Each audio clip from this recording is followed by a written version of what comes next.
This guide has been inspected and approved by Luminous. Hey guys, this is Sunsfan and welcome to the official Dota Cinema Guide to Slardar.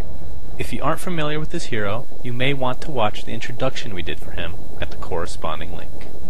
Slardar is a strength initiation hero whose propensity to chase down fleeing heroes makes him very strong. Add the fact that he can turn the tankiest of heroes into a squishy mess, and you have yourself a solid all-around hero. Skill build. Skilling Slardar is somewhat standard. Your first priority will be to max Slitherine Crush, as it provides you a very good 2.5 second disable, as well as 2 second slow. Second, you'll want to level Sprint. Now after saying this, some players decide to get one level of Bash at level 4, but doing this is just player preference. But back to Sprint real quick. The reason you want to skill it second is because it provides you great initiation and escape mechanism.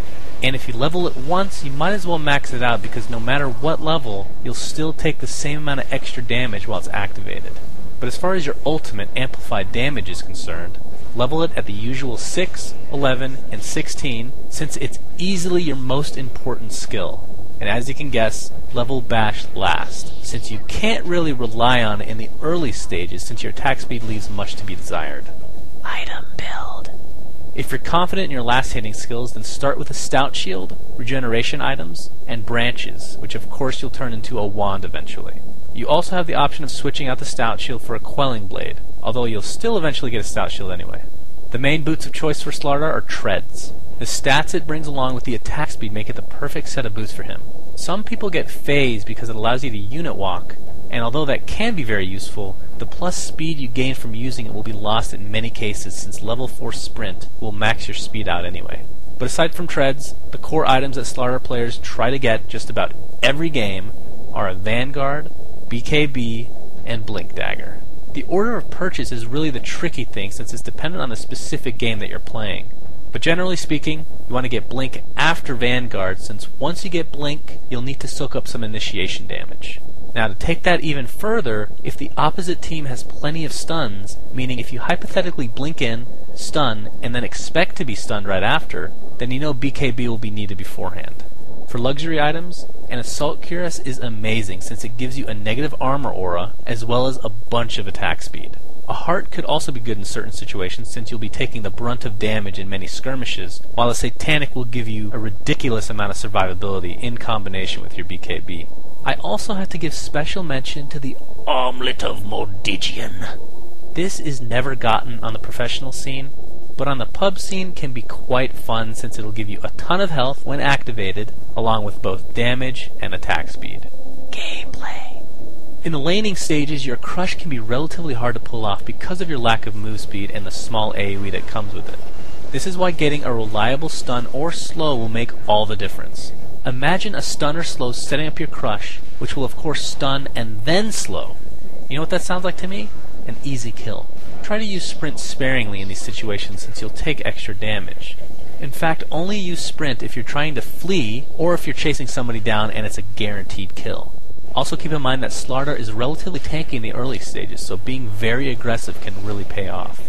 But amplified damage is where it's at, since its uses are endless. Obviously it'll give vision of enemies, which makes for a great way to counter invisible heroes, but it will also make them so much squishier. And the fact that it costs 25 mana to use, with a mere 10-second cooldown, means you can spam this away, which makes this one of the most effective ultimates in the game. It's also a great way to cancel the effects of a Lincoln Sphere. But for laning, you can play some serious mind games with your enemies. Just place this low mana ultimate on them and dare them to come last hit that creep. The moral of this story is that when players are affected by amplified damage, they typically play a little bit more passive. When a Blink Dagger is part of your arsenal, never use Sprint in team fights unless you're either winning handily or needing to chase a hero down. But remember, for the initiation, it's a simple blink and crush. Crush deals physical damage, which synergizes directly with your ultimate, but in most cases you won't be able to get the amplified damage off before that first crush. Don't let that bother you. A simple blink crush initiation will do just fine. But going back to amplified damage, just remember that it goes through BKB, so you can really choose your targets well. That's actually half the battle, choosing which heroes deserve to get their armor destroyed. Sometimes your choice will be a caster, who will go down in a couple of hits thanks to your amplify damage, but most times it'll be that all-important carry that needs some serious attention. And although we haven't touched on it much, Bash has an interesting mechanic that we should mention. The stun is physical, while the damage bonus from a proc is considered magical. This means the stun aspect will go through magic immunity as well, which of course gives you yet another reason to target those carries. Friends and foes. Friends of Slardar are plentiful. There are the early game supports that help you on your way, such as a Venomancer or Crystal Maiden. There are the heroes that can stack negative armor, such as Shadow Fiend, Vengeful Spirit, and Tidehunter. And then there's every right-clicking carry in the game that will just love you for your ultimate. Examples of this are Drow and Void. Heroes that Slardar should stay away from are quite simple. Before he can get a BKB, or after its effects have worn off, heroes that have good disables and slows just destroy his biggest strength, which of course is mobility. Heroes that successfully frustrate him are Bane and Shadow Shaman with their plethora of disables, and of course Lich and Viper with their endless slows.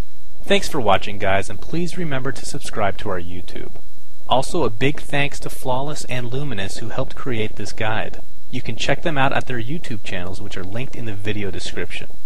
Also, be sure to check out our website at dotacinema.com. My name is Sunsfan, and we love you guys.